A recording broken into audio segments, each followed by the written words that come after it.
लगभग 2500 वर्ष पूर्व एक महान ऋषि हुआ करते थे जिनका नाम था अष्टावक्र। अष्टावक्र अपने पिता के अहंकार का ही शिकार हो गए थे, जिनके कारण उनका शरीर 8 स्थानों से टेढ़ा था।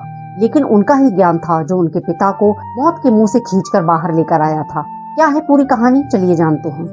ऋषि अष्टावक्र एक महान विद्वान और आत्मज्ञानी ऋषि थे, जिन्होंने अपने शारीरिक दोषों को पार करते हुए आध्यात्मिक शिखर प्राप्त किया। अष्टावक्र के पिता ऋषि कहोड़ और माता सुजाता के पुत्र थे। अष्टावक्र ने गर्भ में रहते हुए ही अपने पिता से वेदों का ज्ञान प्राप्त कर लिया था।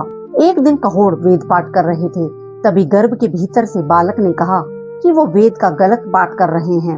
यह सुनते ही कहोड़ क्रोधित हो गए और बोले कि तू गर्भ से ही मेरा अपमान कर रहा है, इसलिए तू 8 स्थानों से टेढ़ा हो जाएगा। अष्टावक्र के जन्म से पूर्व ही उनके पिता शास्त्रार्थ में महान विद्वान पंथी से हार चुके थे। सजा के तौर पर उन्हें जल में समाधि लेनी पड़ी। बड़े होने पर जब अष्टावक्र को अपने पिता के बारे में पता चला तो वे 12 वर्ष की आयु में राजा जनक के दरबार में बंदी से शास्त्रार्थ करने के लिए पहुंचे। जब दरबार के विद्वान उनके शरीर को देखकर हंसने लगे तो वे भी हंसने लगे। उन्होंने कहा कि यह सभा चर्मकारों की है, विद्वानों की नहीं, क्योंकि वे केवल बाहरी त्वचा देख रहे हैं, आत्मा नहीं। भरी सभा में अष्टावक्र ने बंदी को शास्त्रार्थ में हराकर अपने पिता और अन्य ब्राह्मणों को मुक्त कराया। जब कहोड़ को पता चला कि वो अपने पुत्र के ज्ञान के कारण ही वापस आए हैं, तो उन्हें अपनी गलती और अहंकार का एहसास हुआ।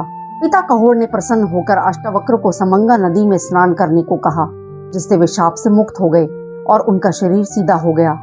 अष्टावक्र ने राजा जनक को ज्ञान का सर्वोच्च पाठ पढ़ाया, जो अष्टावक्र गीता के नाम से प्रसिद्ध है। अष्टावक्र की कहानी सिखाती है कि सच्चा ज्ञान शरीर में नहीं, आत्मा में निवास करता है और दृढ़ निश्चय से हर चुनौती पर विजय पाई जा सकती है।